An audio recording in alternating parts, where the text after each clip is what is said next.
এই সরকারের প্রথম চ্যালেঞ্জ হবে রমজানে বাজারকে নিয়ন্ত্রণে রাখা, মানুষের হাতের নাগালে রাখা, বাজারে যেন দ্রব্যমূল্যে আগুন না লাগে। কথা বলে ঠিক কিনা? কিছু অসাধু কালো বাজারে ব্যবসায়ী আছে, এরা সিন্ডিকেটের মাধ্যমে প্রত্যেক দিন খেজুরের দাম বাড়ায়, ছোলা বুটের দাম বাড়ায়, চিনির দাম বাড়ায়। আছে না? না। অন্য পৃথিবীতে এমনও দেশ আছে যেখানে রমজান উপলক্ষে জিনিসের দাম কমায়া দেওয়া হয়, আর এ দেশে কিছু অসাধু ব্যবসায়ী ওরা 11 মাস খালি ছায়া থাকে কখন রমজান আসবি, একেবারে গ্রাস করে খাইতে খাইতে বদ হজম হয়ে যায়। আছে না? না। টাকা বেটা কবরে নিয়ে যেতে পারবি না।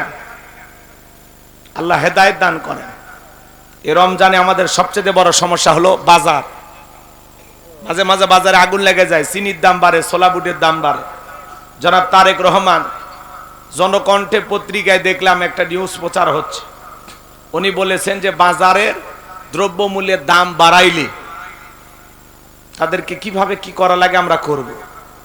নগদ জরিমানা হতে পারে অথবা জেল জুলুমও হতে পারে।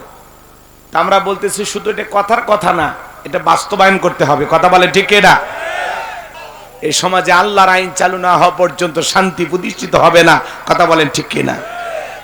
লেনিন কার্ল মার্ক্সের গণতন্ত্র দিয়া, ডক্টর কামালের তৈরি করা সংবিধান দিয়া, আমেরিকার ভারতের পানি পড়া দিয়া এই সমাজ রাষ্ট্রে শান্তি প্রতিষ্ঠিত হবে না।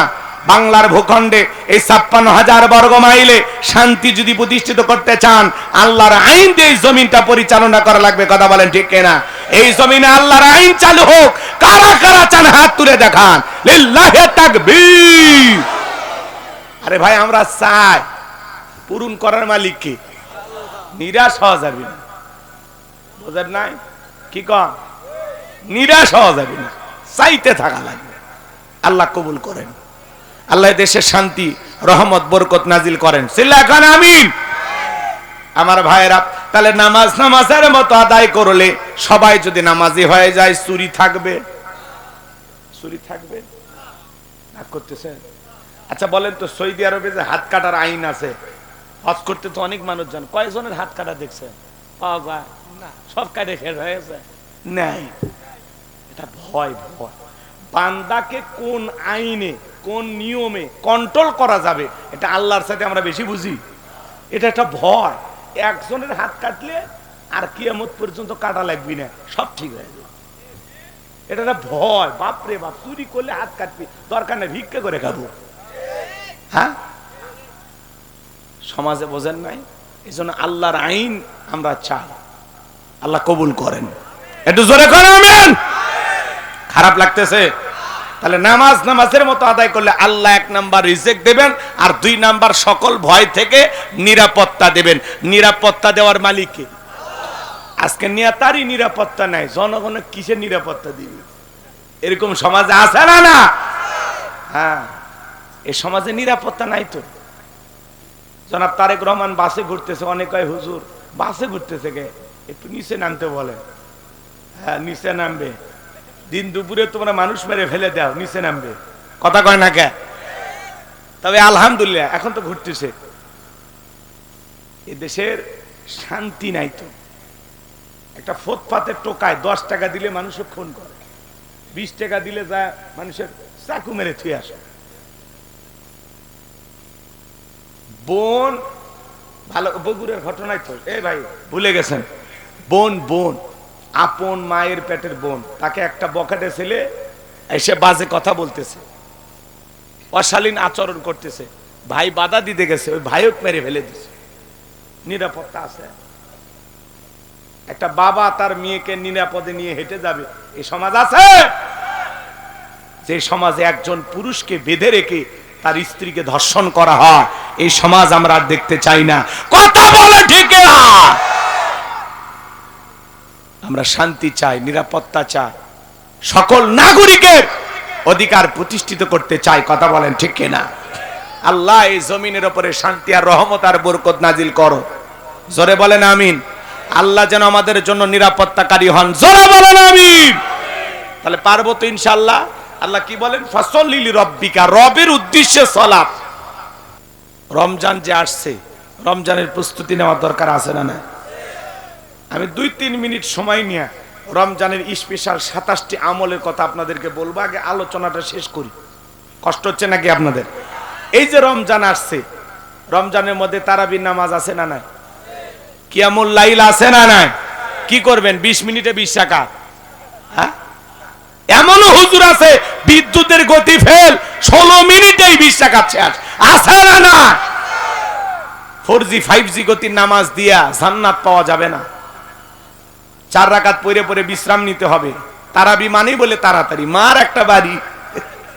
তারাবি মানে তাড়াতাড়ি না, ধীরস্থির ভাবে পড়তে হবে। 4 রাকাত পড়ে পড়ে বিশ্রাম নেবেন। কথা কয় না কেন? সোনার মক্কা মদিনায় তারাবি পড়লাম, সময় লাগলো 1 ঘন্টা 45 মিনিট। আর আমার দেশে আমরা আধা ঘন্টায় সব শেষ করে দিই। আছে না নাই ভাই? খালি আলহামদুলিল্লাহ দলিন বোঝা যায়, মাঝখানে কি ভূমিকম্প হয়েছে হুজুর নিজেও জানে না। কথা বলে ঠিক কিনা? এরকম নামাজ আমরা পড়ব না। রমাদান মাস ইবাদতের মাস, বোনাসের মাস, যে মাসে একটি নফল ফরজের সমতুল্য, একটি ফরজ 70টি ফরজের সমতুল্য। 1 টাকা দান করলে আল্লাহ তাআলা এটাকে 700 গুণ পর্যন্ত বাড়ায় দেন, বলুন সুবহানাল্লাহ। আর একজন রোজাদারের কি পরিমাণে সওয়াব! আল্লাহ বলে ফেরেশতাদেরকে, তোমরা এটা পারবা না। আমার রোজাদার বান্দা আমার জন্য রোজা রাখছে, সে আমার জন্য সিয়াম পালন করছে, রোজাদারের পুরস্কার আমি আল্লাহ নিজে দেব, বলুন সুবহানাল্লাহ। এই জন্য রোজাদারের জন্য জান্নাতের একটা ভিআইপি গেট আছে, নাম কি? রাইয়ান। এই দরজা দিয়া শুধুমাত্র কেবলমাত্র রোজাদাররা প্রবেশ করবে, বলুন সুবহানাল্লাহ। রোজাদাররা প্রবেশ করার পরে এই গেট একবারে লাগিয়ে দেওয়া হবে, এটা দিয়ে আর কেউ কোনোদিন জান্নাতে প্রবেশ করতে পারবে না। রমাদান মাস রহমতের মাস, মাগফিরাতের মাস, নাজাতের মাস, গুনাহ মাফের মাস। কথা বলে ঠিক না? সে রমাদান আসার পরেও আমরা রোজা রাখি না, সিয়াম পালন করি না, যে সিয়ামটাকে আল্লাহ তাআলা আমাদের জন্য ফরজ করে দিয়েছেন। কথা বলে, ইয়া আইয়ুহাল্লাযীনা আমানু কুতিবা আলাইকুমুস সিয়ামু কামা কুতিবা আলাল্লাযীনা মিন ক্বাবলিকুম লাআল্লাকুম তাত্তাকুন। আল্লাহ বলেন, হে ঈমানদারগণ, হে বিশ্বাসী বান্দাগণ, তোমাদের উপরে সিয়ামকে ফরজ করা হয়েছে, রোজাকে ফরজ করা হয়েছে। তোমাদের পূর্ববর্তী পৃথিবীর জমিনে যে নবী রাসূল উম্মতের আগমন করেছেন তাদের উপরে সিয়াম ফরজ ছিল। এর মাধ্যমে লাআল্লাকুম তাত্তাকুন, তোমরা যেন তাকওয়া অর্জন করতে পারো, পরহেজগারিতা অর্জন করতে পারো, খোদা ভীতি অর্জন করতে পারো। যার অন্তরে আল্লাহর ভয় আছে ওই বান্দা কোনোদিন দিনের বেলায় খাবার খাইতে পারে না। কথা বলে ঠিক না? রমজান মাসে হোটেলে কালো পর্দা টাঙায় ভিতরে কারা খাচ্ছে? ও মুসলিমেরা না মুসলমান? আরে ভাই, আপনি তো রোজা নাই, দেখেই খান, পর্দা টাঙাইছেন কেন? হ্যাঁ, আপনাদের এলাকা অবশ্য এরকম হয় না। রমজান মাস এক মুরব্বী চাচা দেখি পেটের মধ্যে এরকম ঠিলে ধরে রাখছে লাঠি দিয়ে। কে চাচা, কি হয়েছে? কয় গ্যাস। গ্যাস রমজান আসলে পেটের মধ্যে গ্যাস দেখা দেয়, রোজা থাকে না, বিভিন্ন বাহানায়। হুজুর ক্ষুধা সহ্য করতে পারি না, মানে দমটা আটকে যাবি, কত বাহানায় আমরা রোজা ছেড়ে দিই। অথচ হাদিস শরীফের ভিতরে আসছে, হযরত আবু সাঈদ খুদরি রাদিয়াল্লাহু তাআলা বলেন, নবী করিম সাল্লাল্লাহু আলাইহি সাল্লাম বলেছেন, যদি কেউ একদিন আল্লাহর পথে রোজা রাখে তার থেকে আল্লাহ রাব্বুল আলামিন জাহান্নামকে 70 বছর দূরে রাখেন। সুবহানাল্লাহ বলবেন না? আমরা রোজা রাখি না। আল্লাহ সবাইকে রোজা রাখার তৌফিক দান করুন। জোরে বলুন আমিন। আমার কথা কি বিরক্ত হচ্ছেন? একটু হন, মনে খারাপ করেন না। তাহলে ভাইয়েরা আমার, হাউজে কাউসারে পানি পান করতে গেলে 2টা কাজ। 1 নাম্বার হলো ফাসল্লি লিরাব্বিকা, রবের উদ্দেশ্যে সালাত, আল্লাহকে খুশি করার জন্য নামাজ আদায় করা লাগবে। 2 মিনিটে 2 রাকাত, 4 মিনিটে 4 রাকাত, এমন নয়। আল্লাহকে রাজি খুশি করার মতো ধীরস্থির ভাবে সুন্দর করে নামাজ আদায় করব। 2 নাম্বার হলো ওয়ানহার। ওয়ানহার মানে কুরবানি করা, নিজের আমিত্বকে কুরবানি করা, অহংকারকে কুরবানি করা, নিজের ভিতরে থাকা পশু সুলভ আচরণকে কুরবানি করা, নিজের জানমাল সময় অর্থকে কুরবানি করা। কথা বোঝেন নাই? কুরবানি করা মানে খালি গরু ছাগল জবাই করে না, আমাদের সমাজে আছে এমন কোরবানি দাতা, 7 জন মিলে একটা গরু ভাগে কেনে, 4 জন মিলে দড়ি ধরে টানে, পেছন থেকে 3 জন ঠেলে। এমন দুর্বল গরু, যেই গরুর উপরে বয়স্ক ভাতা ওয়াজিব, এমন গরু জবাই করলে কিন্তু কুরবানি হবে না। এমন লোক আছে বাজান, কুরবানির স্থান পর্যন্ত গরুটা হাঁটে যাওয়ার শক্তি নেই, কোলে করে নিয়ে গেছে। হুজুর বলে ভাই এরকম দুর্বল গাবি জবাই করেন না। বলে হুজুর উপরে হাত দেখা গেলে ভিতরে গোস্ত সেট করা আছে, টান দেবেন এখান থেকে নাটোরে চলে যাবে, ছাড়া দেবেন আবার নূরপুরে চলে আসবে। কথা কর না কে, এলা গোস্ত খাওয়া যায়, গিলে খাওয়া লাগবে। কথা বোঝেন নাই? যারা কুরবানি দেবেন ভাই 3টা জিনিস খেয়াল রাখবেন। 1 নাম্বার নিয়ত সহি, পরিষ্কার নিয়ত, কুরবানি আল্লাহর জন্য। ছেলে মেয়ে মানুষের গোস্তের দিকে তাকায় থাকবে, হুজুর বছরকার দিন এটা মানে নিতে পারবো না, প্রয়োজনে সুদের টাকা নিয়ে হলেও দেব। আছে না?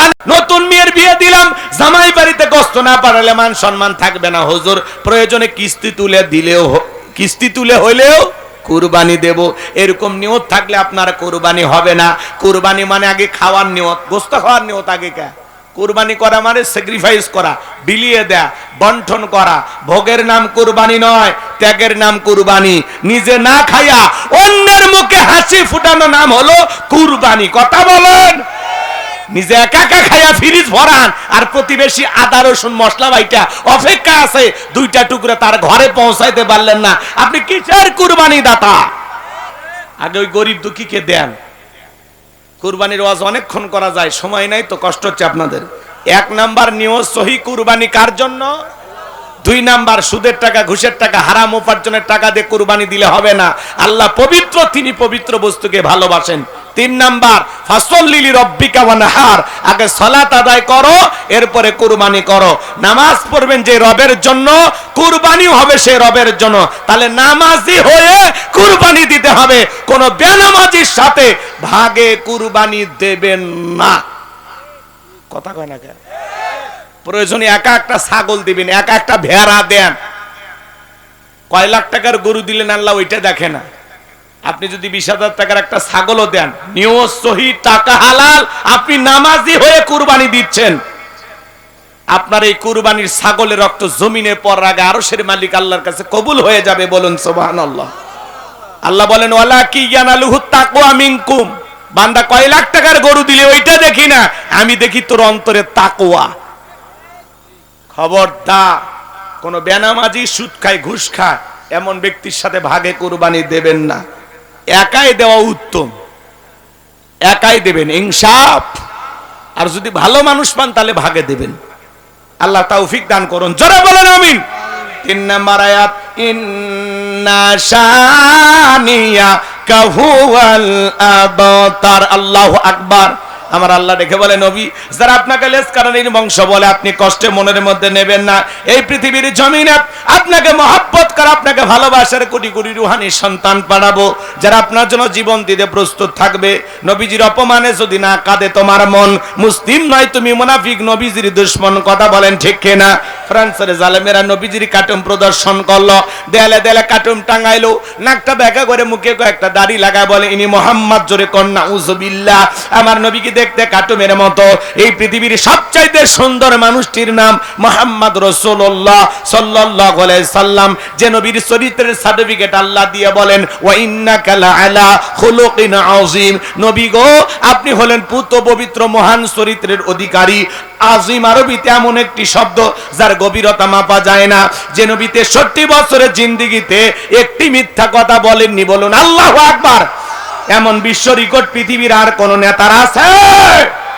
জীবনে কখনো তুমি মিথ্যে বলনি, তাই তো তোমায় পেতে কাঁদে এই ধরনী। জীবনে কখনো তুমি মিথ্যে বলনি, তাই তো তোমায় পেতে কাঁদে এই ধরনী। জোরে কোন মারহাবা। যে নবী 63 বছরের জিন্দেগিতে একটি মিথ্যা কথা বলেন। এ যুবকে এমন নেতার পাওয়া যাবে? আর তোমার নেতা মিথ্যা না বললে রাজনীতি জমে না। কথা কয়, মিথ্যা না বললে তার জীবনে চলে না। আর আমার নবী এমন এক নেতা, এমন এক বিশ্ব মানব, যে নবী 63 বছরের জিন্দেগিতে একটি মিথ্যা কথা বলেননি, সুবহানাল্লাহ কোন, সেই নবীকে নেতা মানতে রাজি আছেন? এই যুবক, এই মেসি রোনালদো ওদেরকে অনুসরণ করলে হবে না। ওই মেসি খ্রিস্টান, ও জাহান্নামে যাবে, তোরেও জাহান্নামে নিয়ে যাবে। তোমার আমার মডেল, লাকাদ কানা লাকুম ফি রাসূলিল্লাহি উসওয়াতুন হাসানা।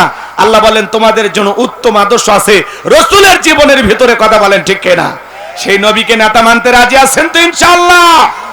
আর সেই নবীকে যারা গালি দেয় এরা জারর সন্তান। আমার দিকে তাকান, নবীকে গালি দিয়েছিলেন ওলীদ বিন মুগীরা, অকাত্য ভাষায় নবীকে গালিগালাজ করতেছেন। আল্লাহ আয়াত নাজিল করে বলেন উতুল্লিম বাদা যালিকা জানিম। নবী গো, এই ওলীদ বিন মুগীরা হলো পিতৃ পরিচয়হীন জারর সন্তান, এর জন্মের ঠিক না। ওলীদ বিন মুগীরা বলে নবী এত বড় কথা, আমার জন্মের ঠিক নাই। ছেলেটা বৈধ না বৈধ জানে কে? ফ্যাক্টরির মালিক, তার মানে তার মা। ওলীদ বিন মুগীরা তার মায়ের কাছে চলে গেল। তার মায়ের নাম ছিল ঝর্ণা। যা বলে মা, করবি না কোনো তাল বাহানা। নবী মুহাম্মদ সাল্লাল্লাহু আলাইহি সাল্লাম আমাকে বলেছেন উতুল্লিম বাদা যালিকা জানিম, আমি নাকি পিতৃ পরিচয়হীন জারর সন্তান, আমার নাকি জন্মের ঠিক নাই। ওলীদ বিন মুগীরার মা মনে মনে ভাবে এই গোপন তত্ত্ব নবী জানলো কেমনে? নবী তো জানতেন না, নবীকে জানিয়ে দিয়েছেন তিনি কে? ওলীদ বিন মুগীরার মা বলতেছে বাবা রে, আমার বয়স হয়ে গেছে, একটা কবরে চলে গেছে, আমি মিথ্যা বলবো না। তবে শোন, তোর বাবা ব্যবসা বাণিজ্যের কাজে এতটাই ব্যস্ত, তোর বাবা ব্যবসা চেনে, টাকা চেনে, কিন্তু তোর মায়ের মন বোঝে না। সে যে কেন আসে না, কিছু ভালো লাগে না। এবার আসুক, তারে আমি মজা দেখাবো।